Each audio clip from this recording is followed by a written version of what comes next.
And I do think that there's something inevitable about every child wanting to know who their biological parents are. Mm-hmm. Every child wants to know where they come from, every single one. And the ones who don't find out never feel whole. So yes, you can go through this process and create this and create that, and you can be a wealthy person and give them everything that they want and hug them every night. But there's always going to be a piece of that child who's not going to understand where they came from and how in the entire process of why they're in this world.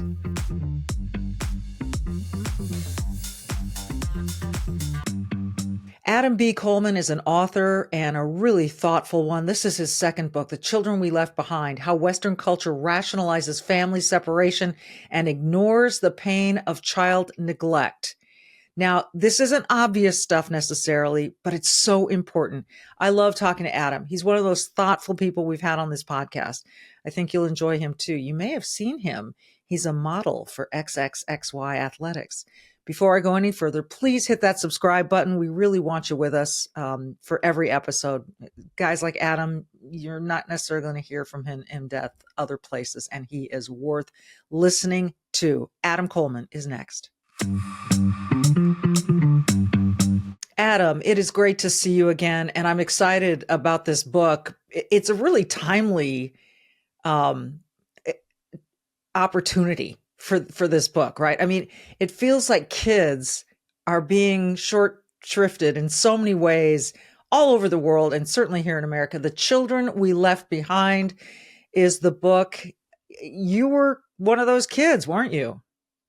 Yeah, I was definitely one of those kids. Growing up without my father, um, having to figure out things on my own as a young man, struggling, while my mother is trying to take care of two kids essentially by herself and working sometimes multiple jobs. For me, I was left behind by my father essentially. So he wasn't really active in my life, and throughout the book, I detail a bunch of different experiences that I had where it would have been beneficial if he was there, but he never was. Did you ever know him? I mean, do you know him now? Like, what's your relationship like? Well, now he passed away some years ago. I believe it was 2018 that he passed away. Um, and actually, I didn't find out he died until a few months afterwards, Mm, because my mom just happened to Google his name, and that's how she found out he wasn't alive. wow. Um, so, yeah, if that's a way to know how much we were not connected. I hadn't heard from him since basically I was 21 years old. I'm 40 years old today. So there's a number of years well over a decade, I didn't hear from him, until he passed, essentially. But while he was alive, um, when we lived in Detroit, that's where I was born. When we lived in Detroit, he would come over once in a while. My mother says that he would come and help with certain things if she asked for help. Um, but I get the vibe that my father would be involved when it's convenient for him, Mhm. especially being that he was a married man. So he had a wife somewhere else, and he had his other kids, and my mother that he would pop in once in a while to help her with certain things. Um, but once we left Detroit, it was very far and few in between that I would either hear from him or see him. I remember as a kid, I was one of four kids, and divorce was kind of taboo back then. Like if you met a kid who came from a divorced household, you were sort of like, wow, that's different. And Hmm. whenever my parents would argue, I remember I'd say, "Are you guys going to get divorced?" It was so fearful to me to think of the broken family. You had no say in the matter, and as as most kids don't. Hmm. One really interesting aspect of that is that it's sort of like it's how you lived. But a good friend of mine, Tony Dungy, who obviously Hall of Fame coach, he often talks about bringing dads back into the home And you just mentioned that you had to figure stuff out on your own. Um, what's one or two instances? What are one or two instances where you were thinking, damn it, why don't I have someone to show me how to do this? Um, well, okay. So there, as far as like a skill or like an activity, um, I think the top two come up when I was in Boy Scouts. Especially back then, it was more of a father-son kind of thing. Mm. Obviously, there's the troop leader, but it was mainly geared towards the fathers and the sons doing activities together. Um, and obviously, I didn't have my father there. You know, my mother would drop me off, and someone would show me stuff and sort of have me involved, um, which was all right. You know, I stayed in Scouts from Cub Scout all the way to Boy Scouts, um, until I lost interest in it. And when I played Little League Baseball, Mm. um, it would have been nice to have someone to practice with, to show me stuff, to encourage me. Um, even if I was doing something right, I never felt comfortable. And it's sort of the same thing, but probably even worse because it's athletics and it's competition. And a lot of fathers live vicariously through their kids. So I would sometimes have the coach who favors his son and puts him in, as the pitcher and puts their kids in the infield and the top of the lineup or in the third spot in the lineup, that kind of thing. Um, and I would always be at the bottom of the lineup and I would always be stuck in the outfield. Um, so I never really had anybody advocating for me. I didn't really have anyone practicing with me, showing me stuff. Um, so those were definitely like moments where it became very obvious that I'm different. The fathers were either the coaches on the team or they were in the stands with the rest of the family Cheering on the and kids, right? cheering on the kids. And in my circumstance, my mother worked a lot, so sometimes she wasn't there. And my father never came. I don't even know if he knew I played baseball. I have no idea. So that was always like a thing that stuck out to me. The book is The Children We Left Behind: How Western Culture Rationalizes Family Separation, ignores the pain of child neglect. Um, it certainly seems like that. We know that there's some Marxist orthodoxy about the family shouldn't be a central part of society, Mhm. but in Western culture, the family is central in many cases. Although we know the divorce rates are so high, we know kids are raised in single parent households. Why do you think this is?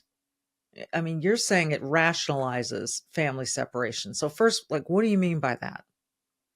What I mean by that is that the adults make excuses for detrimental choices that are going to impact their children in dramatic ways. So that the easiest examples are of divorce. And every person who gets divorced believes that their circumstance is different. Like, so they know that divorce negatively impacts children. If you ask any person who's about to get divorced, no one ever says, oh, this is a beneficial thing for my child. Right. No one ever says that. Obviously, like, there are exceptions, like some sort of highly abusive environment. But most cases, the vast majority of cases, have nothing to do with abuse. So people are choosing to get divorced. It's communication, financial issues, infidelity. There's a whole list of reasons as to why people get divorced. And no one would ever say this is a beneficial thing. What they do say is um, they find excuses, they find reasons as to why they want a divorce and how it will somehow, by osmosis, benefit their child. So it places the adult ahead of the child. And so that's when you get phrases like, if I'm happy, my children will be happy, which is not how children operate. So you have to make up all different types of rationalization points.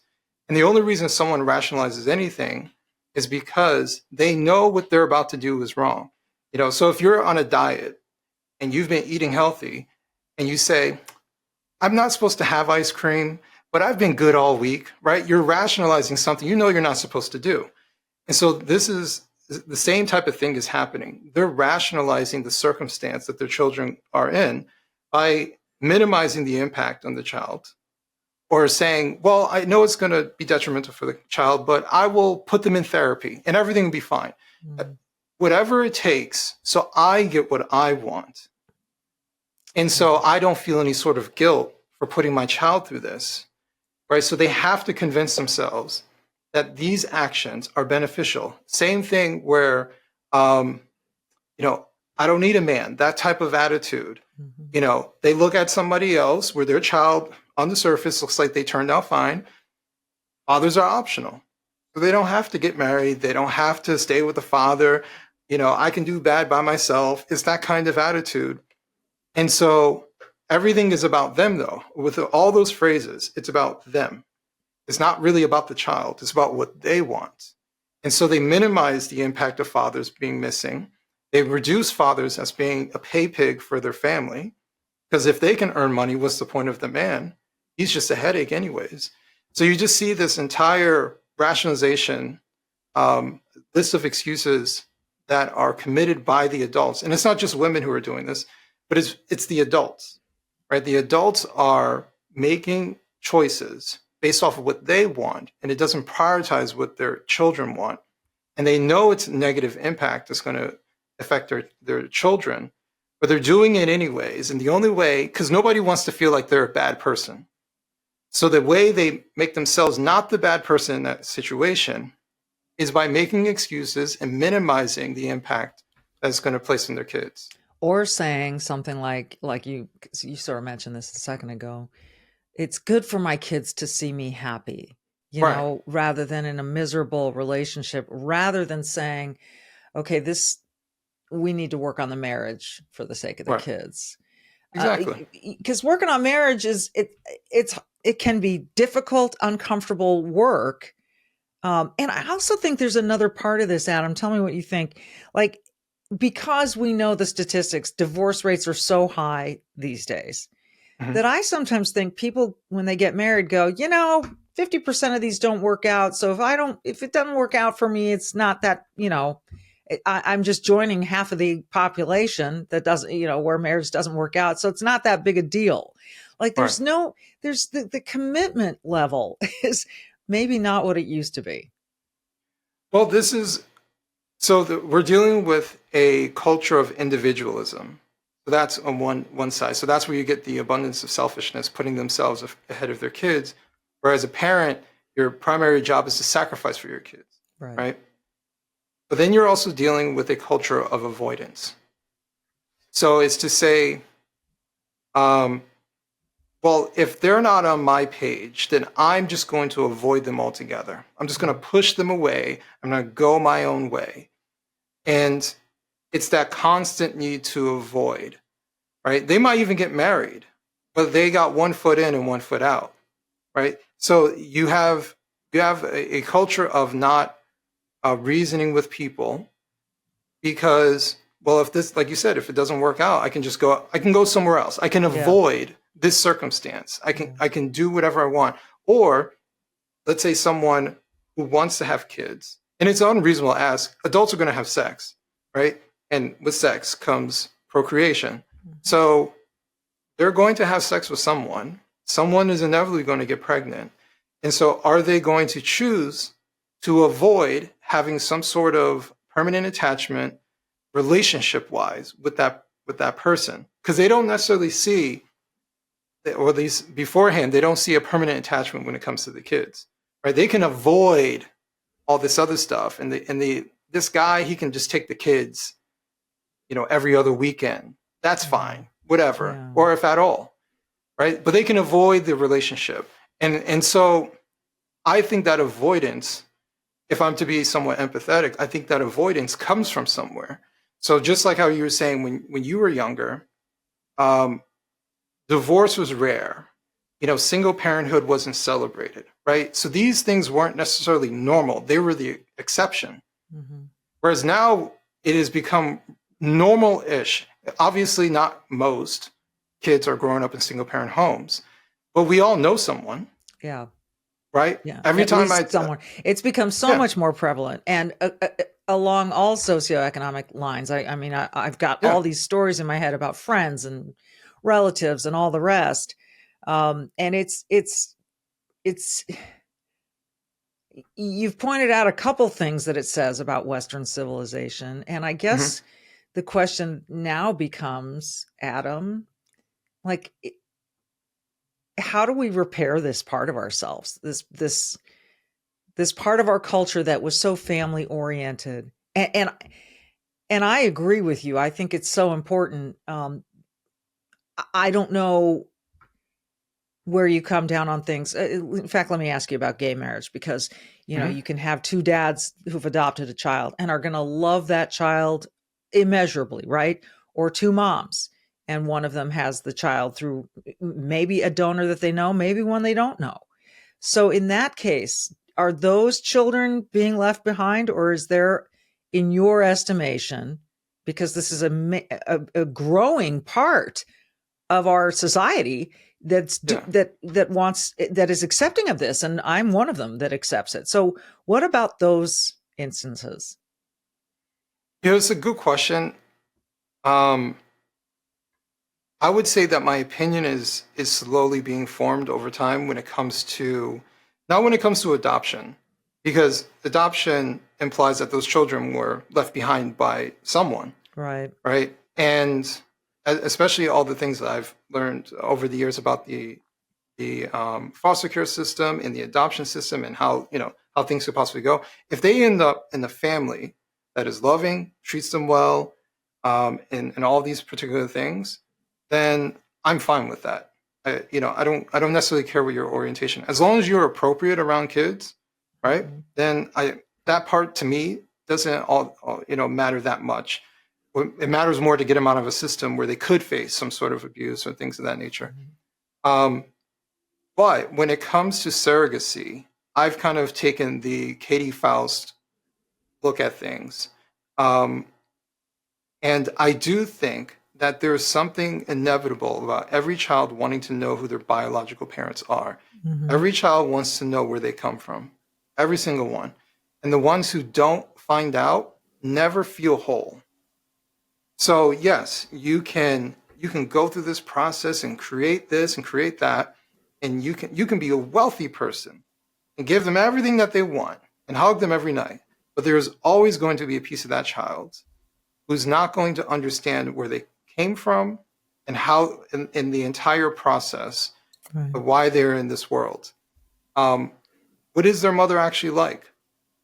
So I do think that surrogacy, when I was younger, it was painted as a way for a woman who may not be able to conceive. And it made it very empathetic.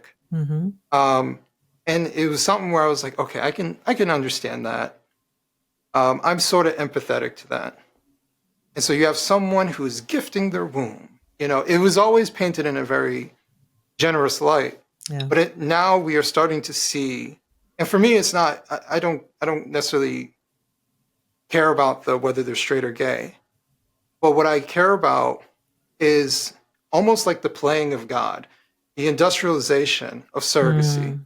And Mhm. I've known for some time about how um, in foreign nations they use poor women to become these baby making machines for people Yeah. throughout the world. And it's a scary kind of thing when we are industrializing birth. Right. Um, and so for me, that's something that I think that we're going to regret someday. I think every generation has some sort of atrocity. So I think this generation we're dealing with the mutilation of children Yeah. claiming to be trans. I think that that's our modern day lobotomy, but we are recognizing that more so, and we're slowly starting to reverse course because of pushback. I wonder if surrogacy is going to be the next frontier, where technology improves, where instead of a woman becoming the surrogate, we can just have some sort of artificial incubator Right. to produce this child. You I've know, heard about that. I think they're called ecto like ecto uterus or something like that. And I've heard yeah, of these. Essentially, they're a plastic bag, right? I mean, right. it's that one freaks me out. And what the desire for that, I've heard some young women say is, yeah, it should be more fair. Men don't have to carry a baby. Have to? Have to? Spoken like a true young person who doesn't understand the absolute joy and privilege it is Right. for a woman to be able to carry a baby. Yeah, But forgive. we're also dealing with a culture of convenience, Yeah, right? yeah. Anything that is mildly inconvenient. Yes, there are parts of being pregnant. I'm sure I've obviously never been pregnant, but I'm sure there are parts where it's uncomfortable. I'm sure there are nights where you can't sleep. All that, Can right? I So tell there, you, as someone who yeah, went through it, I do want to say something. yeah, What's far worse than the pregnancy I went through, which I loved every minute of it because we couldn't have a baby for so long. mm, I miscarried and miscarried and miscarried. I wouldn't wish that on anyone. And that's when I think you really start to understand. So maybe it gave me a different perspective, how, what a treasure it is to hmm be able to carry a child. I mean, now at the same time, we also, our second child, we adopted. We have been very frank with her from the beginning about, and we adopted her when she was 3 months old, but about why, why her biological parents couldn't keep her. right, Um, not to romanticize it necessarily. As she's gotten older, continually have the conversation because it's important for us to be honest with her and for her to know the truth and for her to be prepared if she does want to meet her mom. And we're right. totally fine with her trying to find her parents. She hasn't expressed any interest in that at this point, but we also want her to realize it might not be all that romantic, you know? Yeah, I think you have to, for one, as adults, and this is another issue that I see.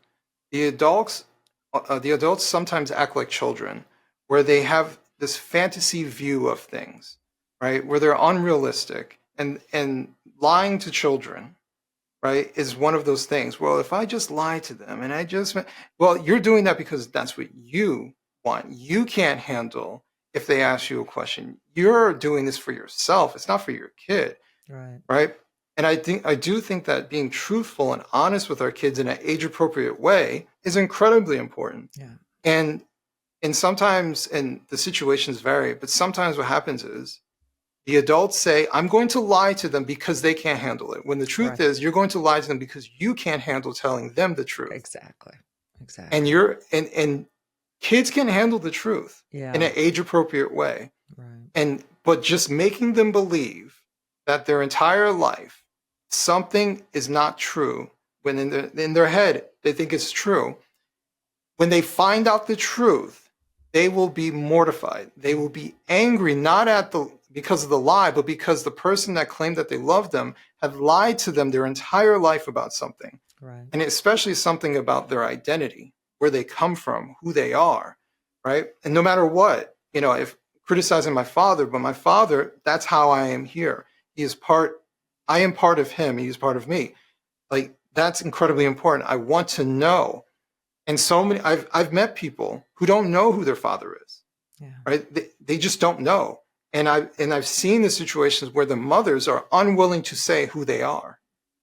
And it is detrimental. They feel like part of them is lost. They don't know who they are because their mother doesn't want to relive whatever experience it was for her, or is holding some sort of animosity for the man that is the child's father.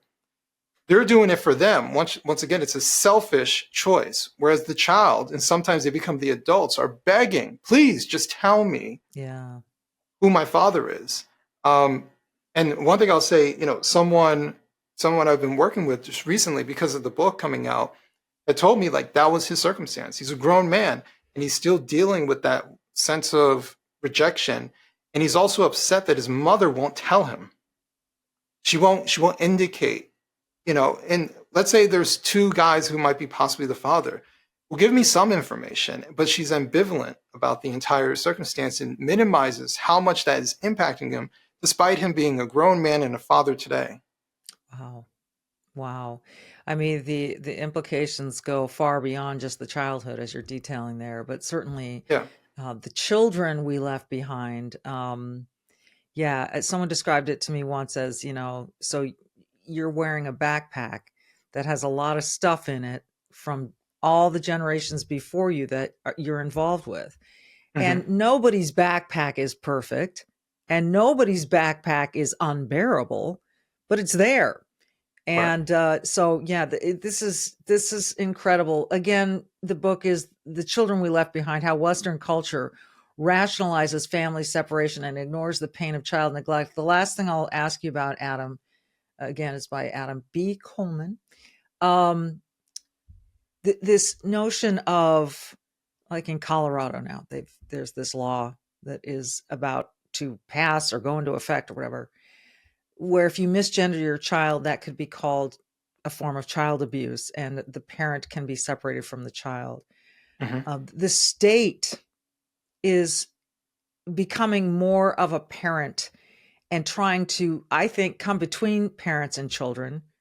It's cruel, it's bizarre, it's not right. Parents in some places are gaining back their rights. Parents in other places, and I'd argue this in Colorado, are losing some of their rights as parents. Right. There are rare situations where if a child comes out as gay or whatever, that the parent is going to be unaccepting. That's not the norm. Parents normally love their children and should be entitled to raise them. I just wonder what you think of this whole thing in Colorado and where it's going to go and how it might have a ripple effect. I haven't been following that law too closely, and seeing how, if it's going to be a long-lasting thing or how much pushback is coming from within the state.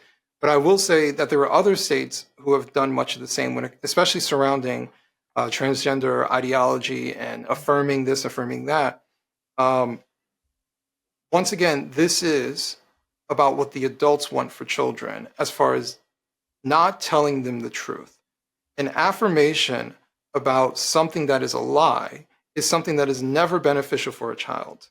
So, when my son was younger, he wanted to be Batman. I never affirmed that he is Batman. I just didn't, right? Because I'd be lying to him. And so some people, that's an innocent thing. Just call him Batman. He'll grow out of it. And maybe that's true. But for me, I was always very much so focused on, I don't want to lie to my kid. If my kid makes a corny joke, I don't laugh at it. Not because I'm a mean person, but I don't want him thinking that he is funny. Yeah.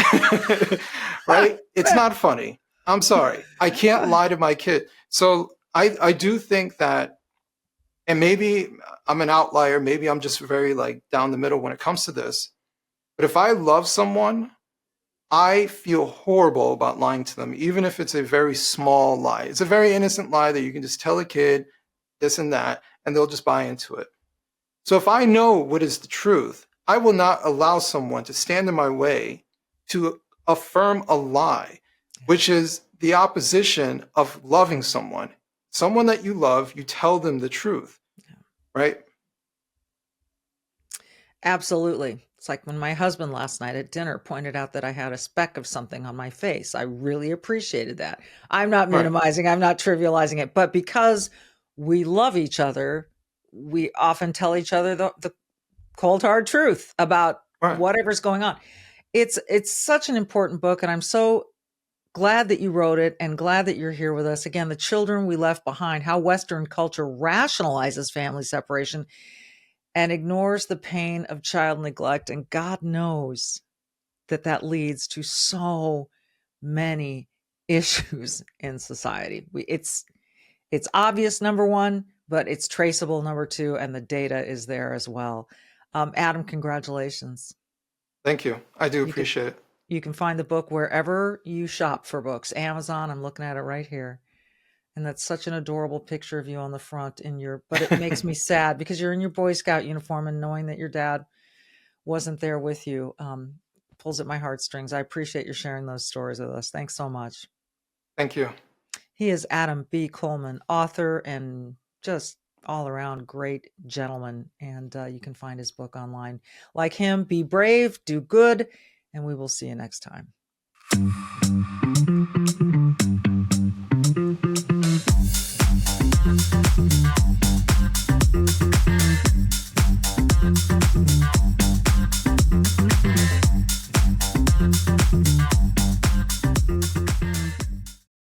Hey, you can keep up with the Trump administration when you subscribe to the Trump Report. It's an email that brings you daily highlights from the Oval Office right to your inbox 5 days a week. Subscribe today at SalemPodcastNetwork.com/Trump.